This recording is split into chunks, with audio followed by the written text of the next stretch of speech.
Olá pessoal, tudo bem? Hoje com vocês sobre um tema novíssimo, muito polêmico e ainda muito indefinido, que está aí sendo discutido nas redes, nos sites de jornalismo jurídico, nos debates, nos fóruns, nos grupos de WhatsApp, nos grupos de Telegram, que é o seguinte: qual o impacto que as transformações havidas na Lei de Introdução às Normas do Direito Brasileiro, transformações essas promovidas pela Lei 13.655 de 2018, Lei 13.655 de 2018, que praticamente dobrou, ou pelo menos por mais 50%, colocou 10 artigos a mais na Lei de Introdução. Veja, uma lei de 1942, foi agora ampliada em 50% por essa lei 13.655, que é uma lei muito polêmica, uma lei que introduz no direito brasileiro uma série de termos novos, termos dogmáticos novos, e uma lei que transformou a LINDB realmente numa lei de introdução ao direito. Porque veja que a LINDB, ela tinha uma pegada muito de direito privado. Agora, com esses artigos que foram acrescentados, o artigo 20 até o artigo 29, a LINDB passou a ter também normas envolvendo o direito público. Normas envolvendo o direito público. E o propósito aqui é ver em que medida isso repercute no processo civil. E a repercussão é muito grande, muito grande. Na aula de agora, na aula que eu estou dando agora, eu vou examinar apenas uma dessas repercussões que diz respeito ao artigo 20 da LINDB, acrescentado pela Lei 13.655, o artigo 20 da LINDB e a sua relação com a fundamentação das decisões judiciais. Ou seja, de que modo o artigo 20 da Lei de Introdução, agora acrescentado, impacta na fundamentação das decisões judiciais. Para que a gente possa entender esse assunto, eu preciso estabelecer algumas premissas com vocês. A primeira premissa é uma premissa teórica. Vocês precisam compreender o termo postulado normativo. Postulado normativo é uma espécie de norma jurídica, que serve para regular o modo como outras normas jurídicas hão de ser aplicadas. Então, o postulado normativo é uma norma de normas.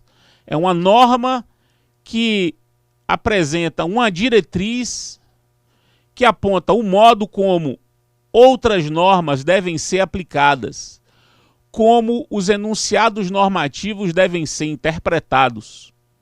Então, os postulados normativos são normas de aplicação, normas que direcionam o modo como outras normas hão de ser aplicadas, como os enunciados normativos hão de ser compreendidos.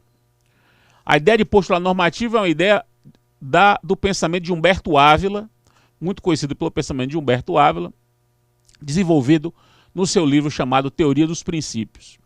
Pois bem, mesmo para aqueles que entendem que não existe essa categoria postulado normativo, que se poderia chamar aquilo que se chama de postulado normativo, se poderia considerar como uma regra de aplicação e não uma outra espécie de norma, o fato é que ninguém discute que existem normas de aplicação, quer dizer, normas que direcionam como outras normas devem ser aplicadas e como os enunciados normativos devem ser compreendidos.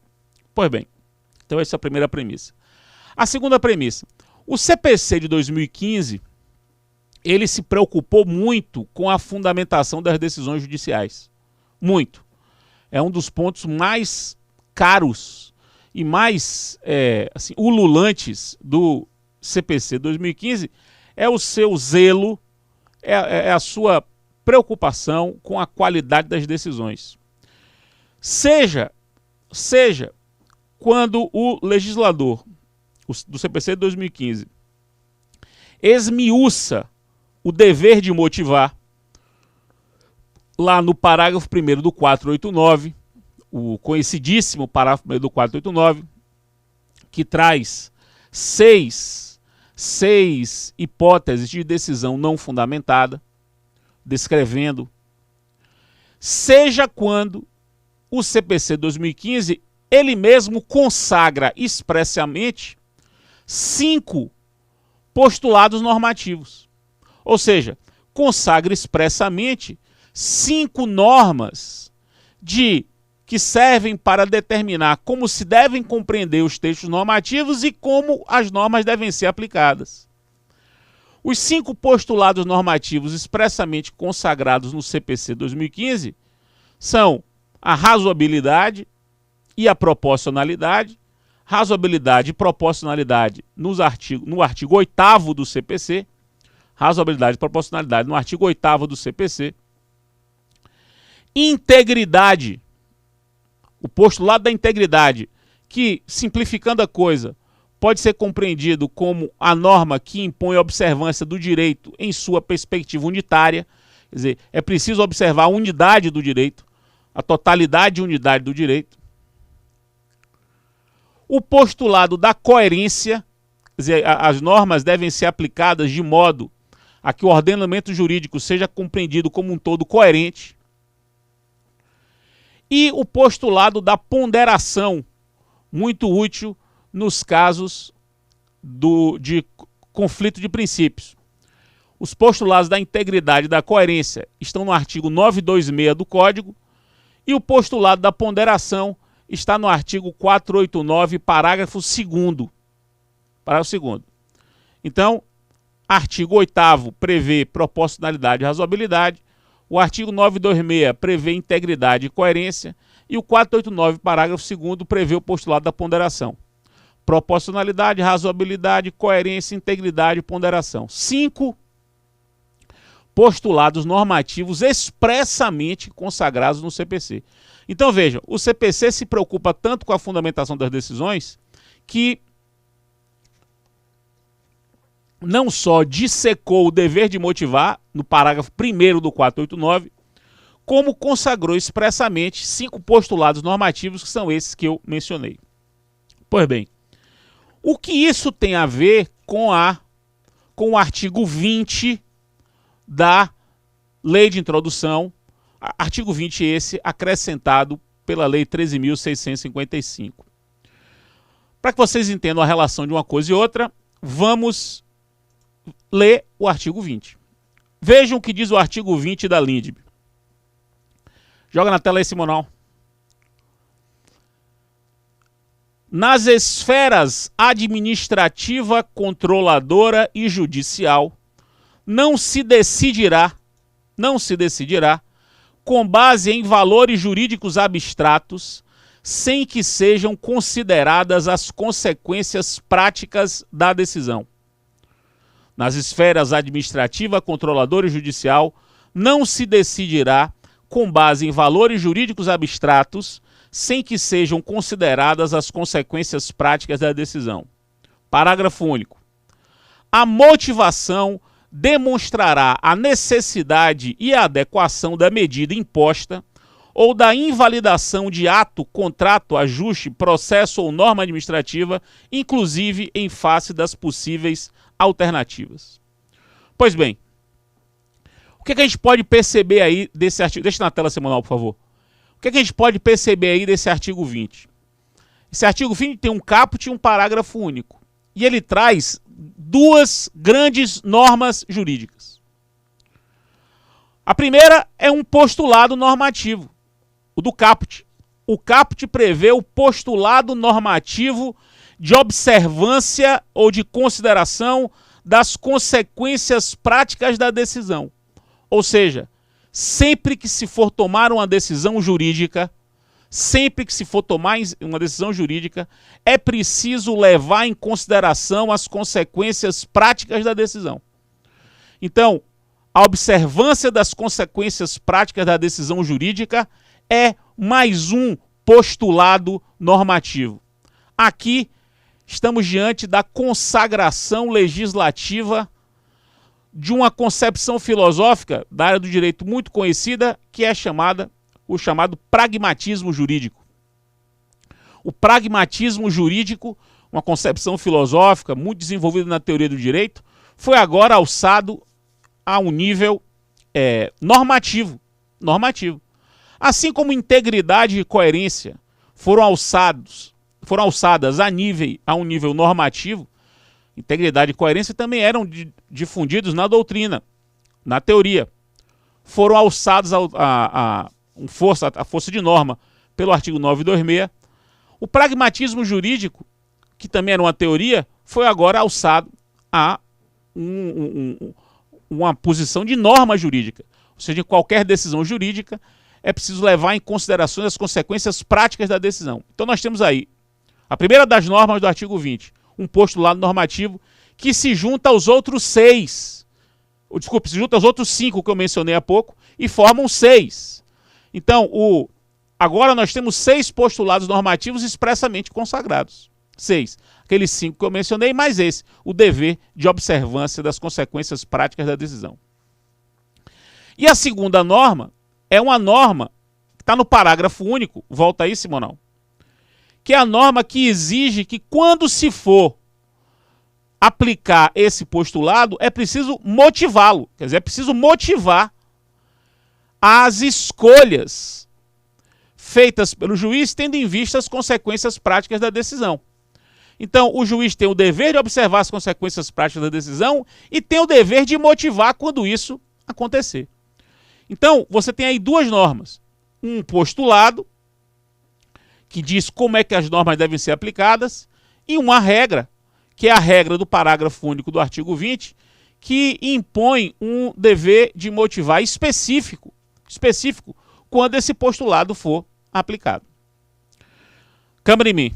Então, a primeira coisa que a gente tem que saber é que agora o conjunto das normas relativas à fundamentação da decisão judicial, que o Código traz, e são várias como eu mencionei aqui, é acrescido com essas 2 normas previstas no artigo 20, a do caput e a do parágrafo único. Então é a primeira consequência, primeiro ponto que é importante destacar. Segundo ponto, há um erro técnico no caput do artigo 20 que a gente tem que corrigir logo.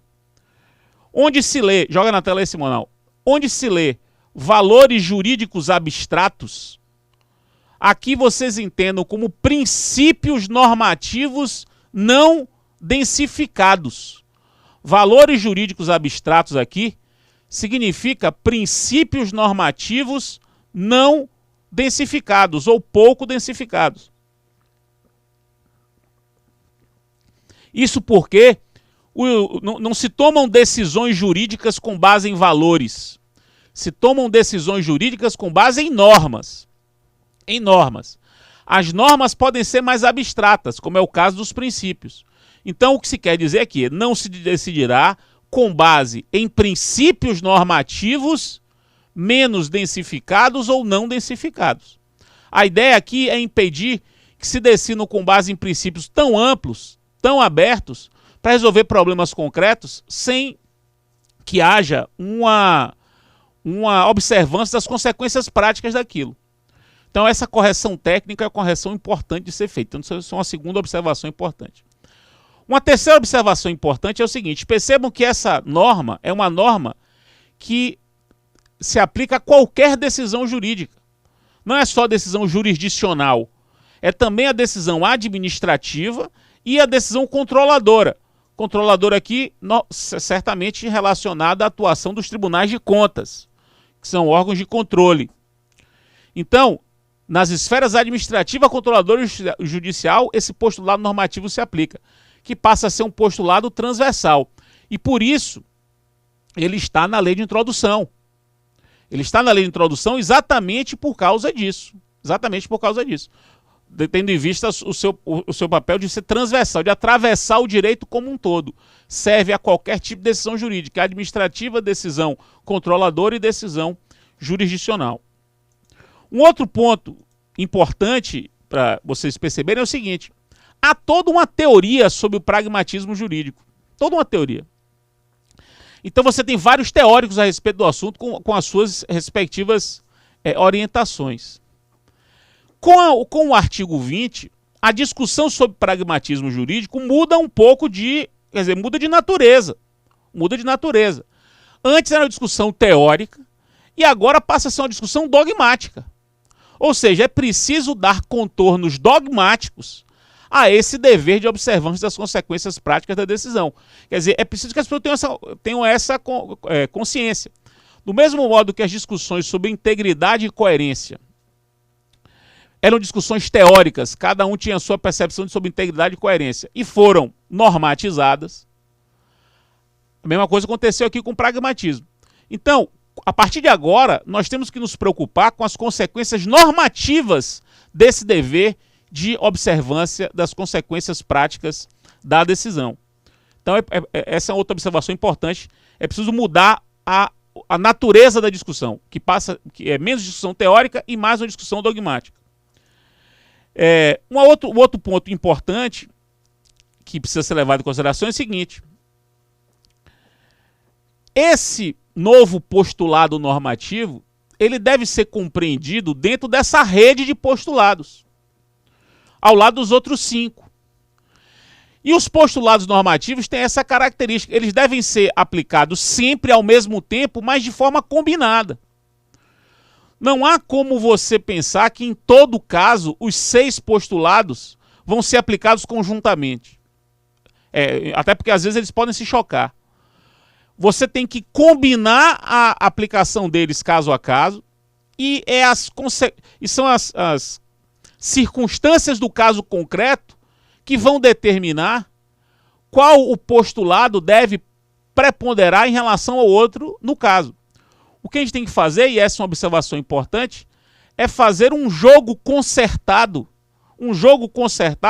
entre os 6 postulados normativos, que devem ser levados em consideração sempre, mas cada um será levado em consideração em cada caso na medida do possível, na medida das circunstâncias do caso.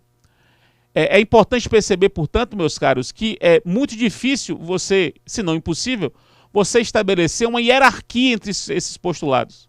Não, são postulados que se combinam, que apresentam diretrizes para aplicação, para uma decisão jurídica mais consistente e que devem ser aplicados caso a caso na medida das suas possibilidades, na medida das circunstâncias do caso concreto.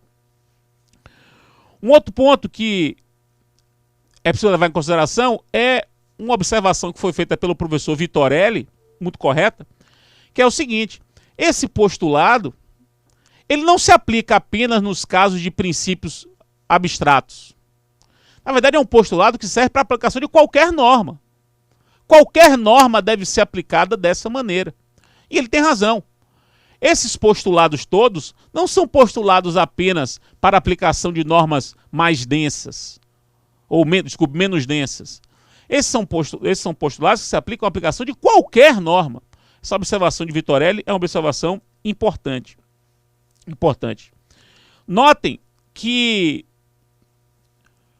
o parágrafo único do artigo 20, vamos colocar aqui de novo, quando ele diz que a motivação demonstrará a necessidade e adequação da medida imposta ou da invalidação de ato, contrato, ajuste, processo ou norma administrativa, inclusive em face das possíveis alternativas. Ora, essa norma, conforme eu disse, ela densifica o dever de motivar no caso de aplicação desse postulado. Vejam como ela é muito semelhante do ponto de vista de sua natureza, de sua estrutura, ao que diz o parágrafo 2º do 489 do CPC. O parágrafo 2º do 489 do CPC, ele consagra o postulado da ponderação, conforme eu mencionei há pouco. E vejam como ele não só consagra o postulado da ponderação, como ele diz como ele deve ser aplicado. Olha o que ele diz. No caso de colisão entre normas, o juiz deve justificar o objeto e os critérios gerais da ponderação, enunciando as razões que autorizam a interferência na norma afastada e as premissas fáticas que fundamentam a conclusão. Ora, o parágrafo 2º do 489, ele consagra o postulado da ponderação e disciplina o modo de sua aplicação. A lógica é semelhante à do artigo 20 da LINDB, que no caput consagra o postulado do dever de observância das consequências práticas e no parágrafo único exige uma densidade na fundamentação de sua aplicação. É como se, meus caros, o parágrafo 2º do artigo 20 da Lindbergh, ele poderia ser tranquilamente um novo parágrafo do 489. Ele poderia ser um novo parágrafo do 489, claramente. Então, a relação é sempre essa. Você fixa o postulado e a densidade do dever de motivar na sua aplicação. Um outro ponto importante sobre isso é o seguinte. Esse postulado, ele somente pode ser aplicado se houver, no mínimo, 2 soluções dogmaticamente aceitáveis para o caso. O que é que eu quero dizer? O juiz vai julgar, aí percebe que o caso é um caso que permite, em que há pelo menos 2 possíveis soluções dogmaticamente aceitáveis, ou seja, 2 soluções que podem ser justificadas à luz do direito.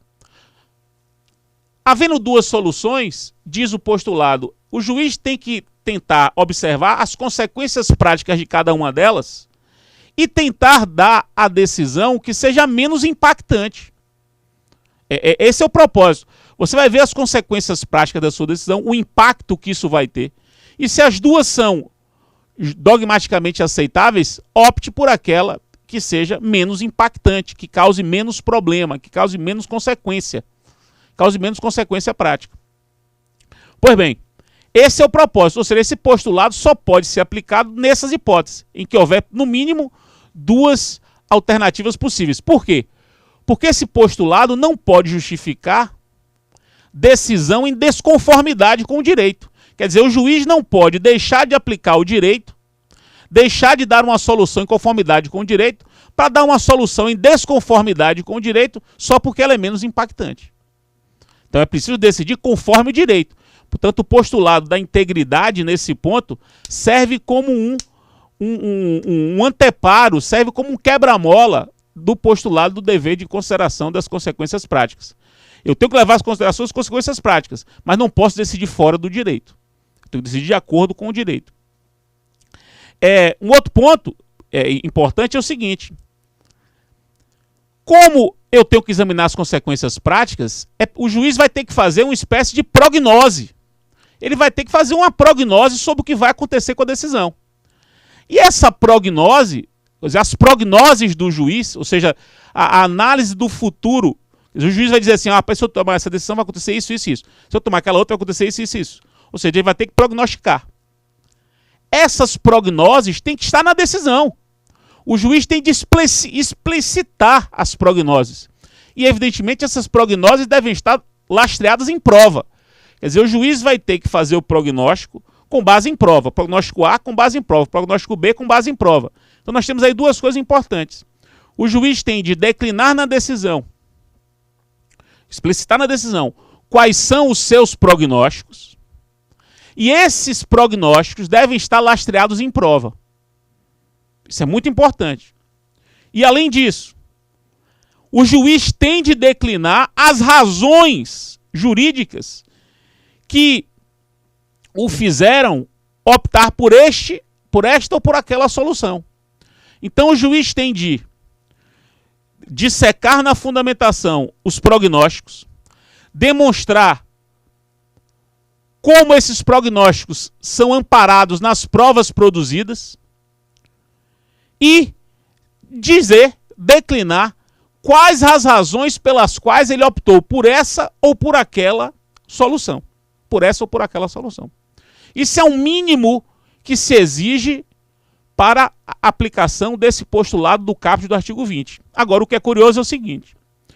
Todos dizem que a lei de introdução foi alterada para dar mais segurança jurídica. Todo mundo diz isso.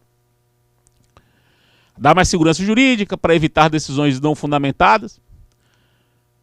O problema é que o artigo 20 ele é tão indeterminado quanto as normas indeterminadas que ele busca combater.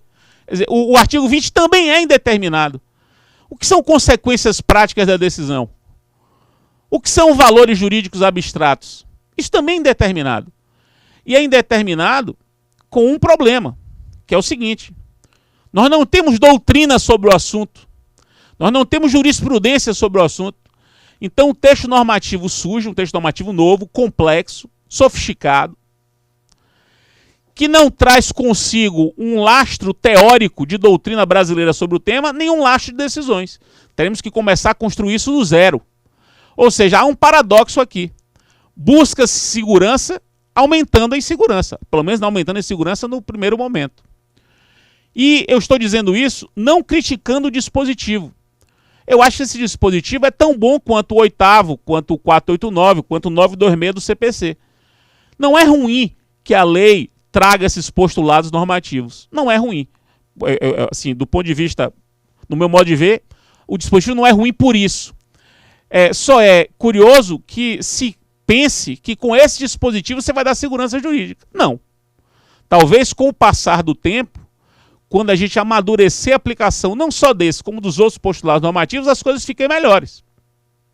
Mas temos que começar a debater esse assunto agora. E foi por isso que eu escolhi esse tema para essa aula.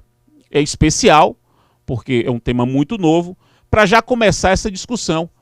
E o que mais me parece importante aqui é você enquadrar esse artigo 20 nesse conjunto de metanormas, nesse conjunto de postulados normativos e no sistema de motivação das decisões judiciais, estabelecendo aqui as diretrizes mínimas e iniciais para a aplicação desse dispositivo.